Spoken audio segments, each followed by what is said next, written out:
Today, I want to speak to the part of us that longs to be understood. To the hearts among us that once beat in harmony with another, and now perhaps struggle to find the same rhythm. I want to talk about love, real love, the kind that hurts, heals, transforms, and sometimes, even brings us to our knees. We live in a world that celebrates beginnings. The spark, the chase, the first kiss, the wedding day. These are the stories we tell, the moments we post, the memories we frame. But rarely do we speak about what happens after the happily ever after, when the honeymoon fades and reality comes knocking with its responsibilities, stresses, and unexpected storms. Rarely do we speak about the quiet tears cried in separate rooms, the misunderstandings that multiply like shadows in a dimly lit house, or the silence that screams louder than words ever could. Rarely do we speak about the courage it takes not to walk away, but to stay. To fight, not with each other, but for each other. That is why I stand before you today to speak about relationship counseling. Not as a final resort, not as an admission of failure, but as a profound act of love. A bold declaration that says, we matter. This matters. I choose to understand you. I choose to rebuild. Because make no mistake, counseling is not for the weak. It is not for those who have given up. It is for the brave. It is for those who believe that love is not just a feeling, but a commitment. A discipline. A daily decision. Let's begin with a truth that's often hard to swallow. No one is taught how to love well. We learn relationships by watching, absorbing, mimicking. And too often, we carry forward the wounds, the patterns, and the silence of generations before us. Relationship counseling is not about fixing you. It's not about pointing fingers or keeping score. It's about holding a mirror up to your love and asking, what are we building here? Are we building walls or bridges? Are we cultivating safety or walking on eggshells? In the quiet space of a counselor's office, something powerful happens. Truth finds oxygen. You learn to listen, not just to respond, but to hear. You begin to understand that beneath your partner's anger might be fear.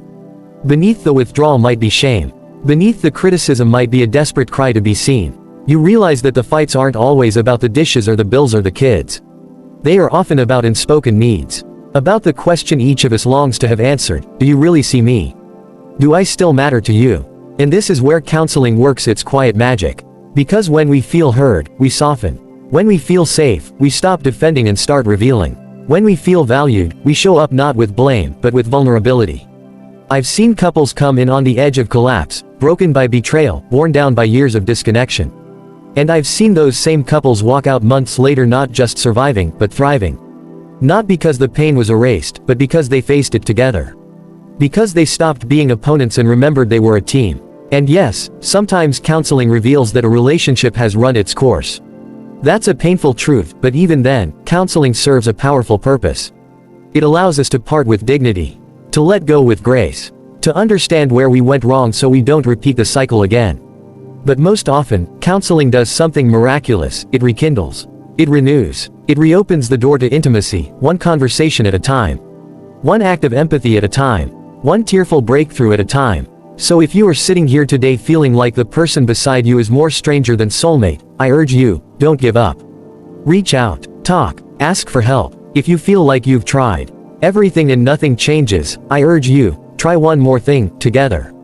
Step into a space where healing is possible. Where you're not alone. Because here's the secret most couples never hear, struggle is not the end. Silence is, distance is, pride is, but struggle, when faced head-on, can be the beginning of something beautiful. A love that has endured pain, and chosen growth, that is a deeper love. A relationship that has weathered storms and come out stronger, that is a relationship built not just on chemistry, but on character. Counseling gives you tools, yes. Communication skills, conflict resolution, understanding attachment styles. But more than that, it gives you hope.